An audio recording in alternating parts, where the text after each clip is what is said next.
Yes, fight fans, good evening. Straight Talk is here again. We're in on a Wednesday instead of a Thursday. We've had a bit of a swap around this week. As always, thanks for joining us. My co-host from No Punches Pulled podcast, Liam Tully, the Boxing Oracle, my good friend. How are we this evening, brother? Yeah, I'm all good, brother. I'm all good. We were just sort of saying off camera, it's another week where we Slim haven't, pickings, man. we haven't unfortunately got anything big to talk about. But I suppose a few American fighters are announcing their next moves in terms of what's coming up next. Frank and Eddie done their press tour yesterday. Now they're Hand in hand, best buddies on the side zone. by Well, side.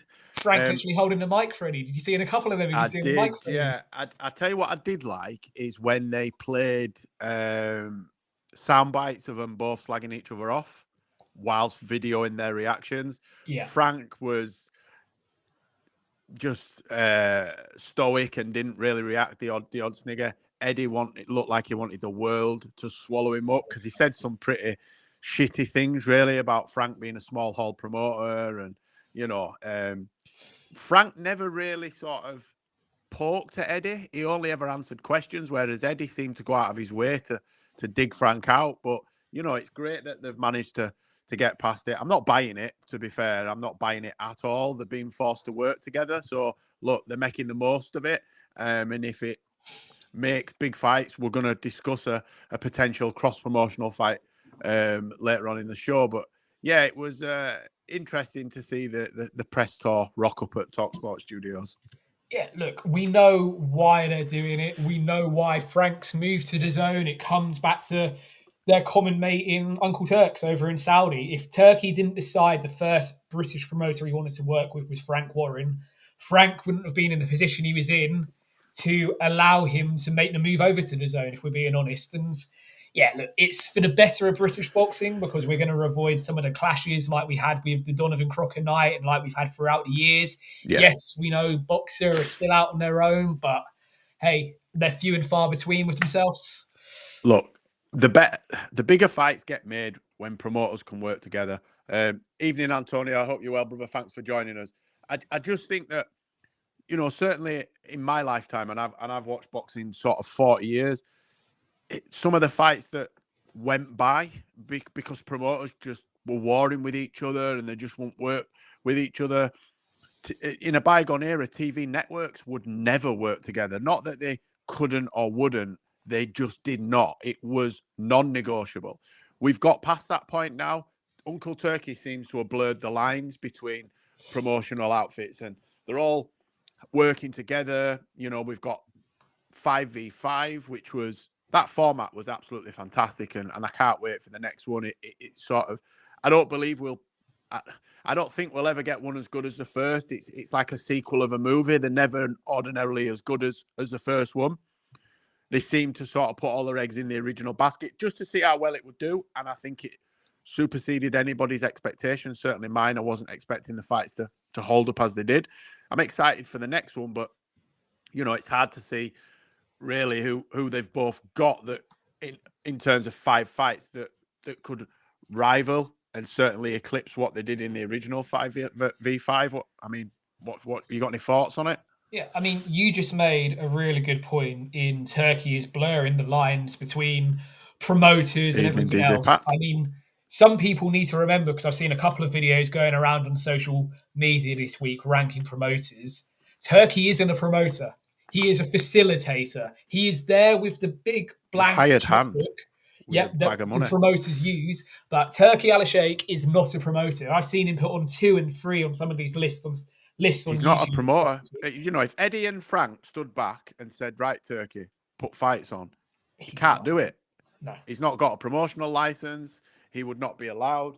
That's the only reason, right? And I might get shot down for this, but the only reason he's working with the larger promotional outfits is because he's not really got any choice. He's come in as a backer, very similar to Al Heyman. Came in with a big bag of money, bought a television network, and has promoters underneath him that put fights on. Leonard Ellaby, Golden Boy, etc. In terms of Turkey himself, I'm pretty sure he could probably get to the point where he'd be able to promote fights himself. But at the moment, he's not a promoter, so shouldn't be on that list. He's a benefactor, really. Yeah, I mean, Sugar I think daddy. I think his aim is to get to that point. I think Turkey's end goal is possibly to have a Saudi boxing promotions or something along. It'd probably be called Turkey boxing promotions. Let's be honest, in his own right. But for the time being, his checkbook is facilitating, let's say, 65% of the top end of boxing that we're talking about on a weekly basis. Back to the 5v5 format. I mean, look, there was skepticism going into that format last June, wasn't there? People weren't quite sure, why are we getting tribal behind either Matchroom or Queensbury? It's not going to work, this or that. And I completely agree with you. The fight's more than delivered. The only negative we had that night is the main event, which was Zhang and Dubois, didn't happen until nearly 2 a.m. UK time just because of it was too many 12-round fights on one card. Do I think a sequel can live up to it? I think a sequel would have to be either Britain versus America or strictly British fighters against British fighters, if that makes sense, to generate the sort of same fights interest. as come out. Yeah, not even interest, mate. I think if you want to make the fights good, do a Britain versus America rivalry, and you know you're going to make that pop if you put Frank and Eddie together.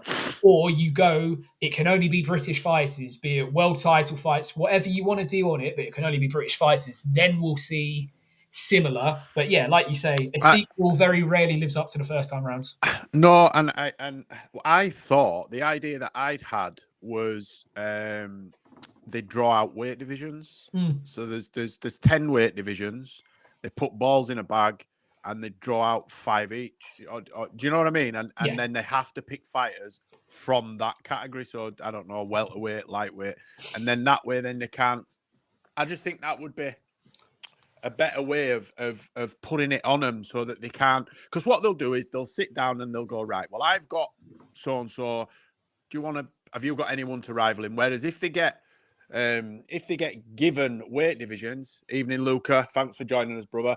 If they're given weight divisions, the sort of hand is forced. So say they get welterweight, for example, Eddie's got to go pick who he feels is his best welter. Frank's got to do it. Whereas if they get together and sort of cozy up and work out the fights, yes, it'll be good fights, but I think that would force it on him.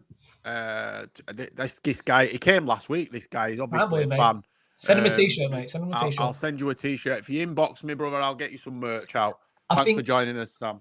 I think the other thing as well is last time, I mean, we're not complaining because they would, absolutely not. Decent fights. I'm not. But we ended up with 2 heavyweight fights because Frank and Eddie decided they wanted to do heavyweights, and then Turkey got to choose one, didn't he? And he chose heavyweights as well because, of course, the joke was at that time, well, Turkey only knows heavyweights because of the events we'd seen him do at that time. I mean, I think your idea is the best way to do it. Don't let Turkey have a say. I've copyrighted that, by the way. That is Murphy's matchups. Don't let the promoters have a say and do it like a draw, like you see for the FA Cup, Champions League. Get Ade or someone in the middle and you draw them out and they have to say maybe not say who the fight is going to be there or then, but you've got a week to announce what the fight's going to be. I think so. Just draw it. See, no seedings or anything. Just draw out 5 weight divisions, and then you've got 5 to 7 days to come back, and then you do an announcement where the fighters are there. And absolutely get your team to get in touch with my team, and when I've got time, I'll do a signing. I'll get it out to you, mate. No problem. Hope you're well, brother. Yeah, mate. You are completely right. I think you've got to be. The World Boxing Super Series. Why did we all love to start with that? Because it was seeded, so your seeds got to pick their opponents. That's fine. Yeah. But the razzmatazz of a draw. Imagine that for the 5v5. It would just work. It would just pop. I mean, do I think we're going to get another 5v5 this year? I mean, what are we? It's the 26th of March. April. Doubt it. I don't. Unless we get it back end it year. Well, we got it June last year, didn't we? So unless we're going to get it to open Riyadh season like we got with Beterbiev Bivol for this season that's coming to an end now, that's probably the only way for me. I don't think we're going to get it before September, October time. But yeah, look, we're sitting here debating, but there's a few things to talk about, isn't there? There's a rumoured Matchroom cards going around, and there's a couple of American cards being announced as well. Yeah, I'll tell you where I want to start, because I think this is a bit of a weird one.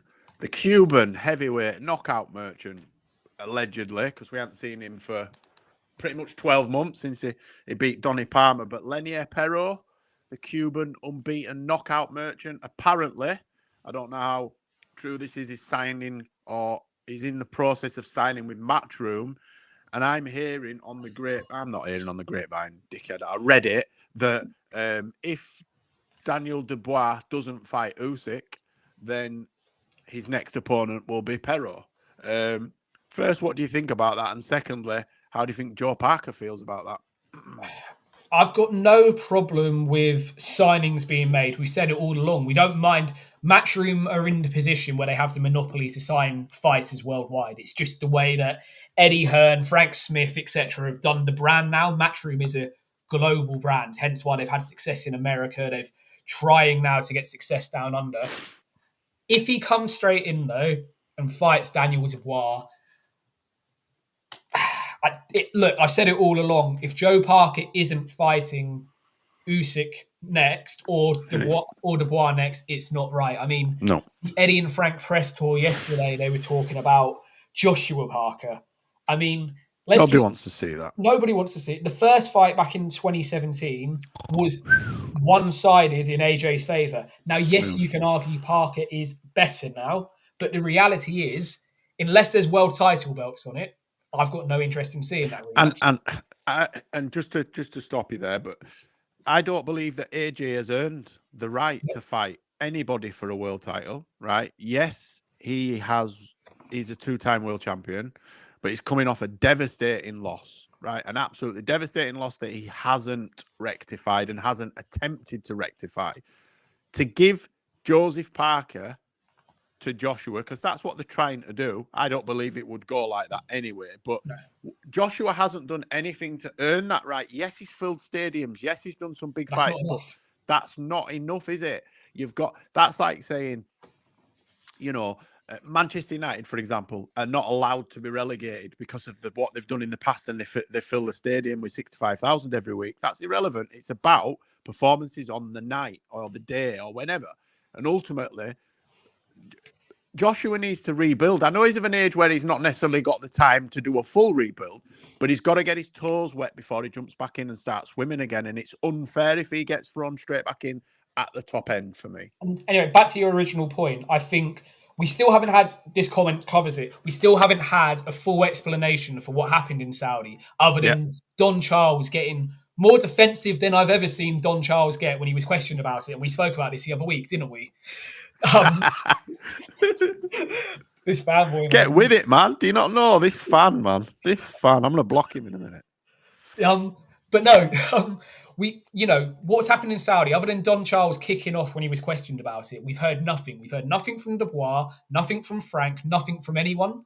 I think, even Mitch, I think the point is now that they're bringing in another heavyweight who, as far as I'm aware, hasn't even done anything to deserve to be ranked in the top 15. The best win's Donny Palmer, mate. Well, there you go, mate. I mean, Joseph Parker, this is where it's interesting, because Joseph Parker is signed to Queensbury. Dubois is obviously Frank's golden boy. He's the one that's making him all the cash. But if I'm Joe Parker, if Frank is making it so clear he's not looking after my interests, I'm having a conversation with Eddie. We know Joe and Eddie have a good relationship. We know they've worked together before. There's nothing stopping him jumping over. We know what we do. It's three clowns, believe it or not. We're just missing the king clown. Parker and Eddie have worked before. It wouldn't surprise me to see Parker sign a promotional deal with Eddie, and that's how he ends up getting the fights he deserves, because he's never going to jump above Daniel Dubois with Frank Warren. And if we're being really honest, the only reason Frank's got him is because he's Tyson Fury's very good mate, and that's how the relationship forms. Because at the time Parker was signed, he looked like he was on his way out of boxing. No one could have predicted the renaissance he's had. No, absolutely not. And again, that's why I think. Look, see what I mean? I knew he was one of them KSI YouTube guys. I bet he watches people play FIFA on YouTube. This kid. I'm going to block you if you come with stupid comments, mate. This is a real boxing show. But Antonio says, "With the Three Stooges." Yes, we are. Been called worse. Look, Parker's resurgence is remarkable. We wrote him off. He'd lost to Dillian White. He'd lost to Joyce. He'd lost to Joshua. But he's not the same fighter. So, AJ has to earn a shot. Joe Parker is anything other than having the actual belt, a world champion. He was there on the night to fight for the world title. The champion didn't turn up for whatever reason. Now, I saw a Don Charles. You know me, I don't watch many interviews, and I saw Don Charles' interview. It might have been IFL TV. I'm not 100% sure who interviewed him, right?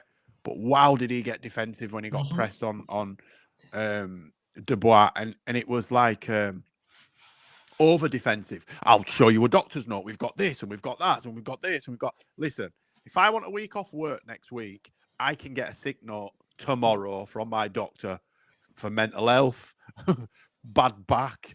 You know, we can all blag a sick note. You're telling me a multi-millionaire or a multi-billion promotional outfit cannot manipulate a system to get out of a fight that they were not 100%. I'm not saying that Dubois didn't have some form of illness, but I think he'd a bit of a cold and they just weren't 100%. So they thought, do you know what? Rather than take a risk, we'll do what we're doing.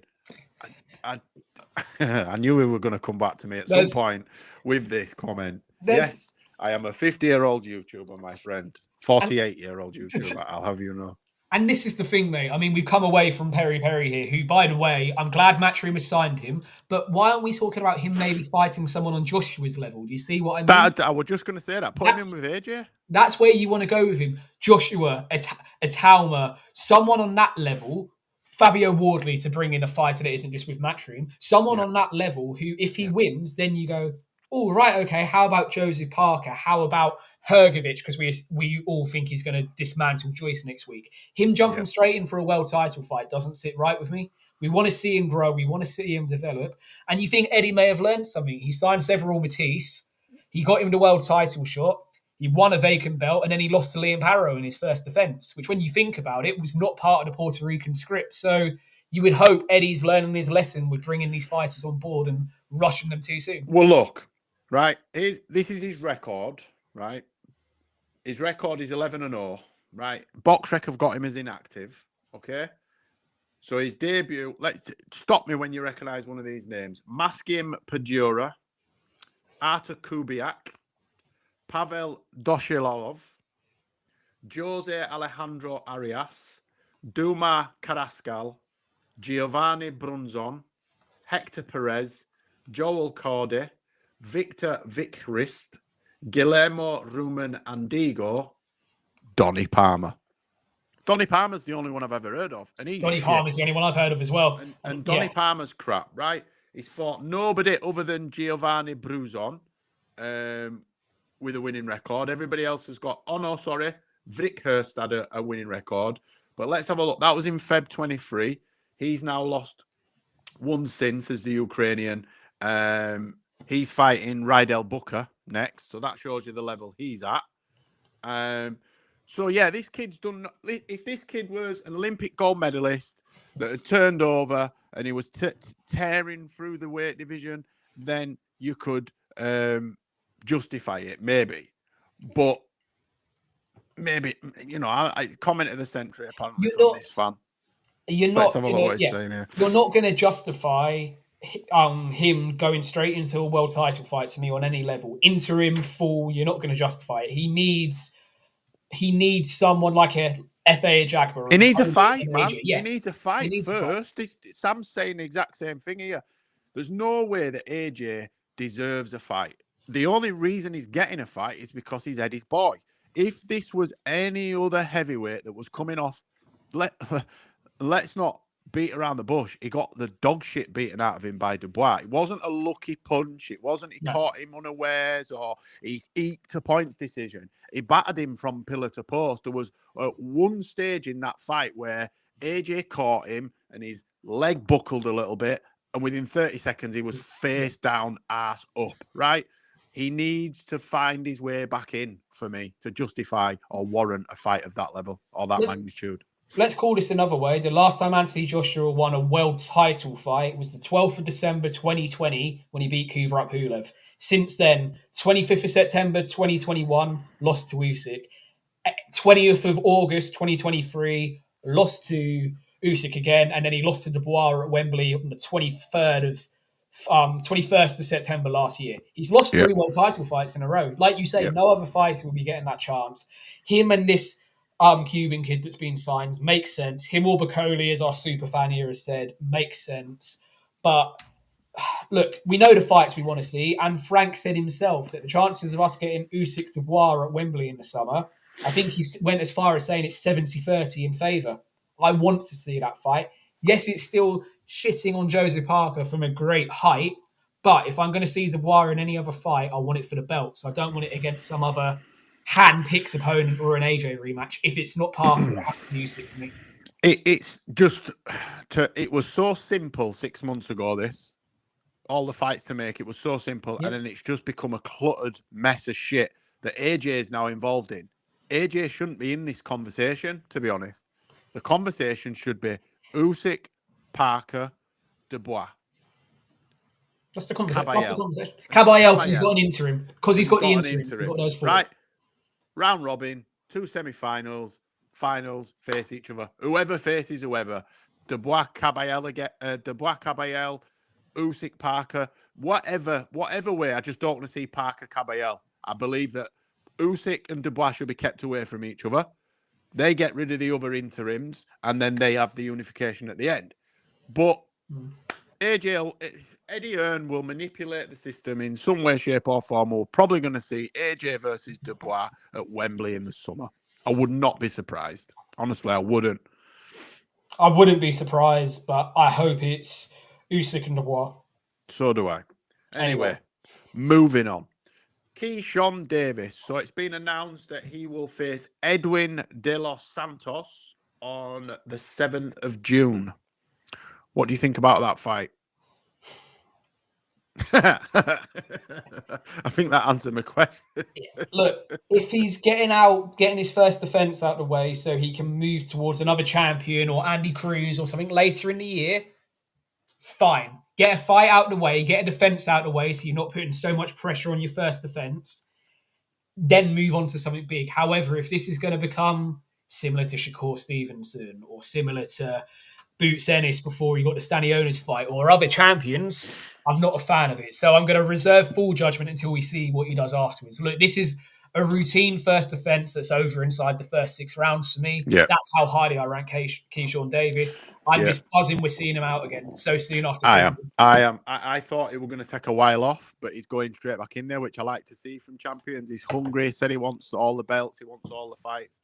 You know, De Los Santos is not a pushover, but I believe Keyshawn Davis will walk through him. Like you said, it'll be 5 or 6 rounds. He'll blast through him like he did his previous opponent that, you know, nobody expected him to be able to do that. It was his toughest test in it, and it was a cakewalk for him. But the Andy Cruz fight is the fight we all want to see. Yep. Now, you might not have heard of this kid. I had to Google him just to find out who he is. But there's a guy called Jamal Charlo. Who's that? I thought I'd heard of the name, but no, I think he used to box back in the day, and apparently he's fighting again on the Caleb Plant undercard on the 19th of May. Charlo is the current, I think, IBF. Is he, or WBC? Is it IBF? I think he's still got IBF. I think he's lost the rest. He's been the champion in pretty much recess for longer than he's been the active champion, if that makes any sense. So he's had the belt. He's been champion.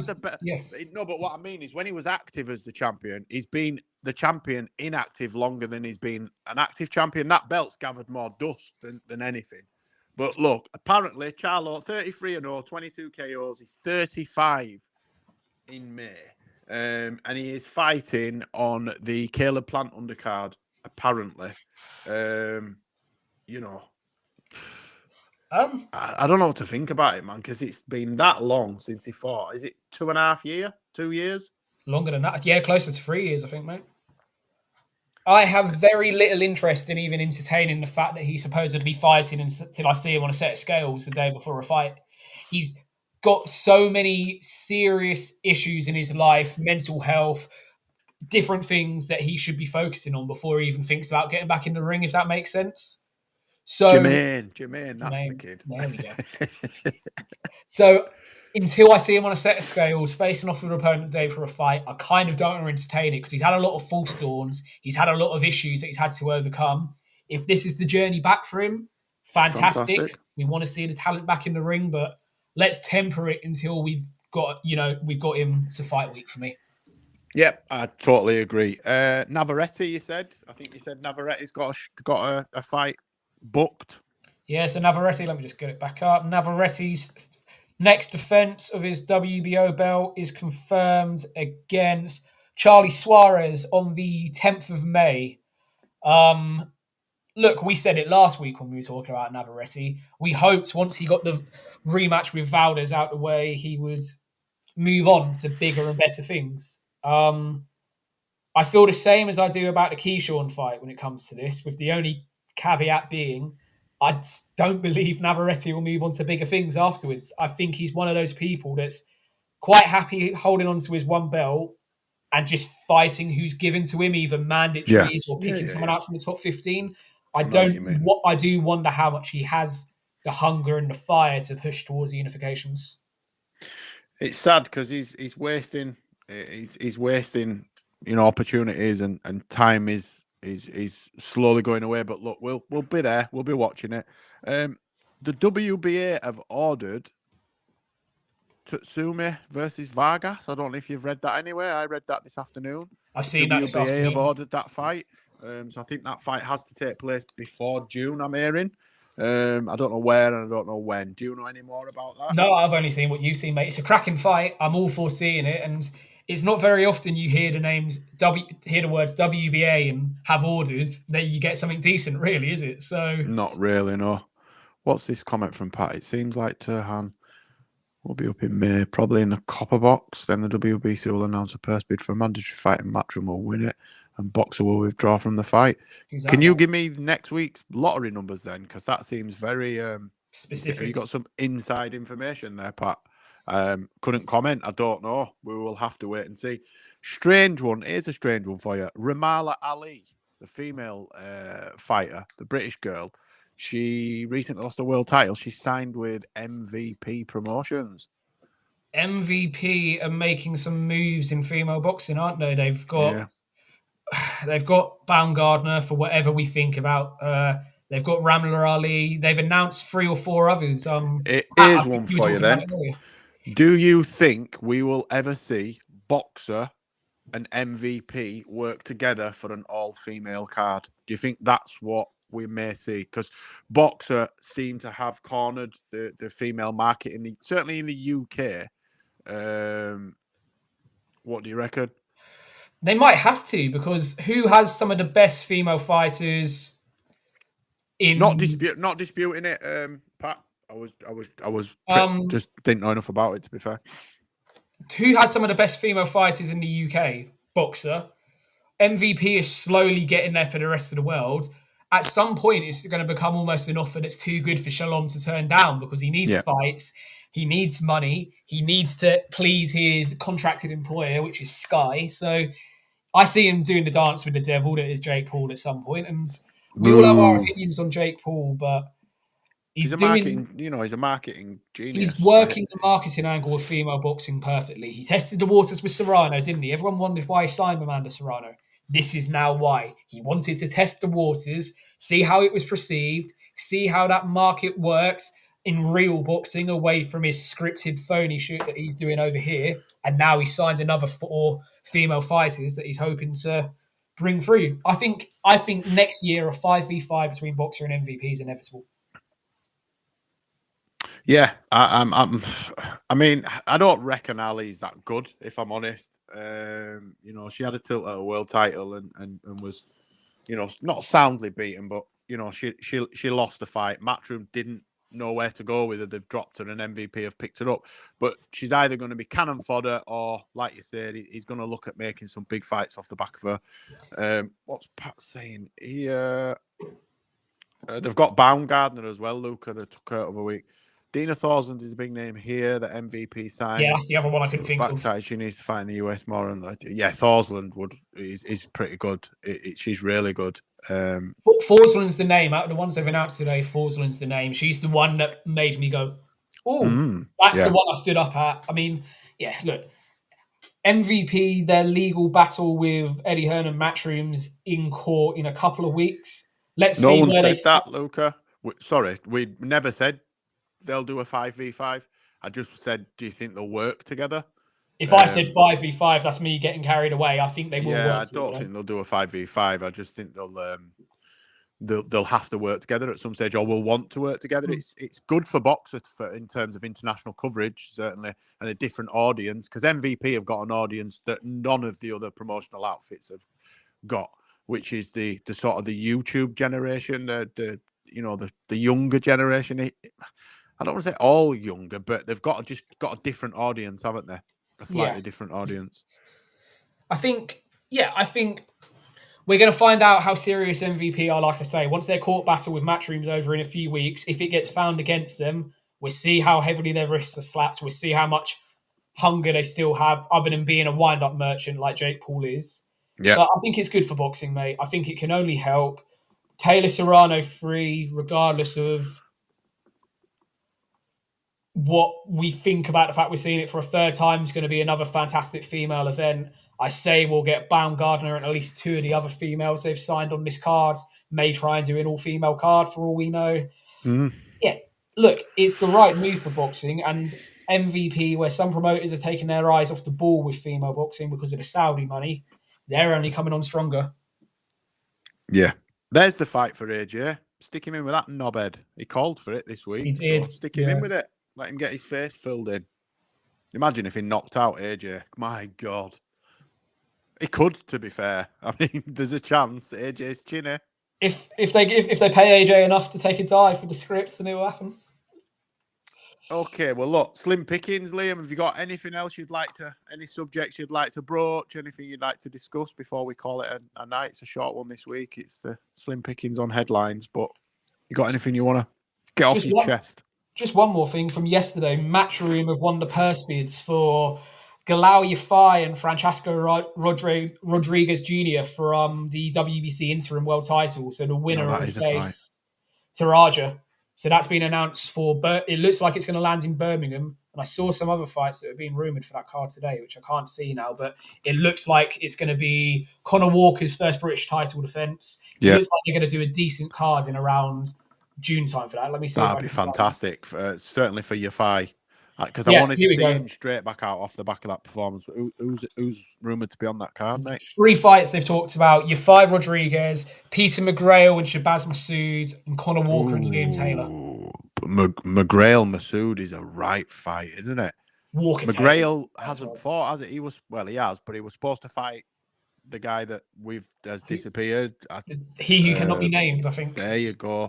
He who was going to make a big announcement and show everybody how wrong they were, and then just went silent again. But anyway, McGrail needs fights because McGrail's not a spring chicken himself. He's not young, is he? So, here we go. Sam's just jumped in. Just seen that Josh Warrington is facing the guy Conlon.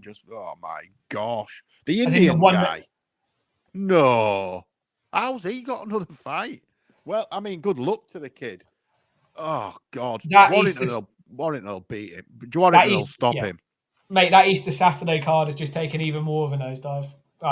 It's not a fight I'm clambering to see. We'll be there. We'll be watching it.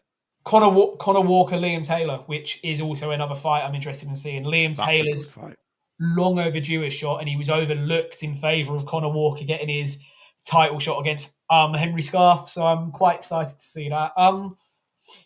Were those person numbers real for the Dana Boxing League? Nobody knows, Antonio. They're just numbers that are being bandied around. Is there anything? Don't know. I don't know if they are even at that stage yet to be announcing fights. To be fair, here's something you haven't discussed. Callum Simpson's second coming at Oakwell. Yeah. Sam's saying that they're setting up a fight. Obviously, it's just to get Warrington out and about, I think. Of course, but Conlon's going to lose that European title fight. We've already said it, hasn't he? Yeah, I don't see him winning that fight. What's that say? Chisora wants both Eddie and Frank. Walk him in on this last dance 50-50. I'm sick of hearing about Chisora. I won't give him another fight, and certainly not Spurs. Do one, Del Boy. He conned the public with that. That was supposed to be his last fight over here, and then Swan Song, and he did all that. Who did he get in ring? Tiny He fought Temper, Bizzle, Skepta, Tiny and Temper, Skepta. And Yeah. who do you want to see? And there were about 15 people went, it just didn't, it went down like a lead balloon. Yeah. Yeah. I'm not interested in Del Boy. Yeah, so he's a mandatory now for the IBF, apparently. Let's not even. We won't go there. I'm staying happy. So Callum Simpson, Ivan Zerko for the European 168 title. Good fight, man. Good fight. Yeah. Callum should win that fight, but it'll Look, be on a the one decent hand, show. we said Sorry, mate. On the one hand, we said we wanted to see Callum's next fight be for the European, so we can't complain too much. He's back to Oakwell. They've opened it up for 15,000, which can rise to 20, is what Boxer has said, once they get permission from South Yorkshire Police or something. It was a good atmosphere there last time, wasn't it? They've done That one stand. They've done 7,000 in the one stands, but I don't know if I was hoping for a slightly better opponent than Ivan Zico. I don't know if that's why I'm tempered, but it's the next step on the ladder. Look, how often do the three of us say as sort of boxing purists, you like it when a fighter goes British, Commonwealth, European. He's doing what we always say we need him to do, so we can't complain too much. But yeah, mate, that's it. There's that. I just remembered we hadn't discussed that, and that got announced yesterday, but there's nothing else really. And Moses, actually, what do you think of Moses Atalman not now fighting next week, and he's moving on to the May card for Josh Taylor? I don't know what to make of it. Has he pulled out through injury, or just he wants to concentrate on his next fight? I just thought it don't make any sense to just pull out a week before, does it? Well, that's what I mean. And Frank was asked on TalkSport, on Sky, and by BBC yesterday, why is Moses pulled out? And it was just, he's fighting on the Josh Taylor card in Glasgow. It was never anything relating to why he's not on. He just glossed over it really quick, so it's a strange one. Because that was going to help that card. We needed something else to get our teeth into, and that was going to be Moses, wasn't it? Yeah, it was. Thanks, Antonio. Sorry, guys. Sorry, it's a short one and a little bit lean pickings tonight, but we've done the best of what we can. We might be back next Wednesday. I don't know if we'll be sticking to Wednesday or Thursdays. It's all dependent on our third wheel, so to speak. But look, for everybody that's joined us, Pat, Mitch, Luca, SW Fight Hub, I think that says. I don't know who that guy is, but he's a super fan, I think. DJ Pat, Luca, I think I've called everybody that's interacted. Thank you again. We appreciate everybody. You know, you're the reason why we do this, for the interactions.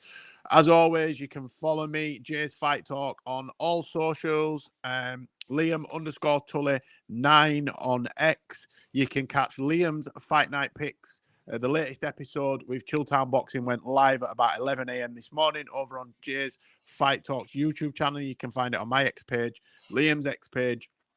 So make sure you check that out. That's a weekly show that Liam does over on Jay's Fight Talk. We will be back on Friday. I think we're doing a watch along from the... Where's that card?